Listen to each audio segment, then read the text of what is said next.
Dans le talk de cette grande journée du numérique, nous recevons Chloé Blanc, fondatrice de Chloé Blanc Consulting. Bonjour. Bonjour. Alors vous êtes consultante indépendante en stratégie et transformation digitale. Vous aidez les entreprises dans leur conduite du changement à maîtriser leur stratégie marketing et la transformation business dans un monde digital. On peut le dire, on va s'intéresser avec vous au fait de booster sa relation client et de générer donc de la croissance grâce au marketing digital. On prend quelques secondes pour expliquer ce que c'est le marketing digital, Chloé.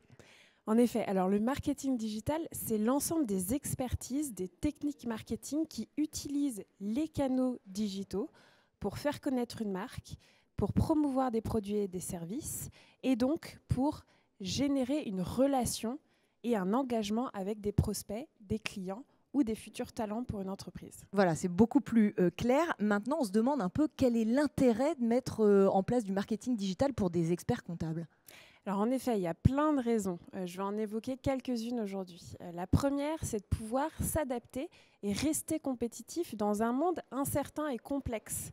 Pour des gros cabinets de conseil aujourd'hui, voilà, il y a une sorte d'omnipotence, mais attention, il y a plein de nouveaux acteurs 100% web qui se lancent, et donc être présent sur le web, être présent en marketing digital, c'est très important pour rester compétitif. La deuxième raison, et je pense que c'est vraiment le nerf de la guerre pour les experts comptables, c'est de s'adapter aux nouvelles attentes des clients. Les clients aujourd'hui, des experts comptables, cherchent des informations et des solutions personnalisées, adaptées à leurs besoins en temps réel. Le marketing digital permet ça, puisque d'un côté, ça permet d'analyser les comportements des utilisateurs, donc des clients ou des prospects potentiels, pour vraiment venir cibler les messages et vraiment avoir une communication et des solutions adaptées. Donc c'est un vrai facteur de croissance, en fait, là, ce que vous nous dites. C'est un vrai facteur de croissance, puisqu'aujourd'hui, on ne veut pas de contenu générique, on ne veut pas de solution générique, et on veut aussi accéder aux informations en temps réel. On veut être autonome dans la recherche d'informations. Ça, c'est très important. La deuxième attente des clients, c'est aussi vraiment d'avoir un parcours sans couture. On appelle ça omnicanal, entre la relation humaine que je vais avoir avec mon expert comptable qui reste primordiale, et l'ensemble des canaux où je vais pouvoir chercher de l'information, interagir sur des services et des solutions. Le marketing digital, encore une fois, permet ça, d'être présent à chacun des points de contact et quand c'est important pour les experts comptables.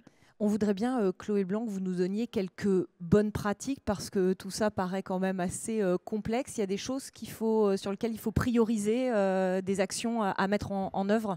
Bien sûr. Alors pour commencer et pour vous en évoquer quelques-unes, quand on parle marketing digital, on pense souvent à des canaux, aux réseaux sociaux, aux sites web, etc. C'est une stratégie et des compétences avant d'être des outils. Ça, c'est très important. Quels sont mes objectifs? Et d'aligner l'ensemble de ces parties prenantes, que ce soit les dirigeants du cabinet ou les collaborateurs, et aussi parler à ses clients sur quelle est la vision commune du succès. Et aussi pouvoir benchmarker sa performance. Quand on voit des indicateurs clés de performance et qu'on ne sait pas si c'est bon, si c'est pas bon, c'est très important. Peut-être la deuxième bonne pratique, c'est de tester et d'optimiser, de se lancer avec les bonnes expertises, de se faire accompagner si besoin, et de se dire il faut qu'on teste, il faut qu'on agrège de la donnée, mais surtout, il faut qu'on puisse transformer cette donnée en insight business, c'est-à-dire qu'est-ce que j'en fais de manière opérationnelle pour améliorer ma relation avec mes clients. Une dernière bonne pratique ? Une dernière bonne pratique, j'ai envie de vous dire, demandez le feedback de votre client, regardez ce que font aussi vos concurrents, et puis faites-vous accompagner si besoin. Oui, merci beaucoup à vous, Chloé. On comprend, ça ne s'improvise pas, ça demande des compétences particulières et une ligne directrice.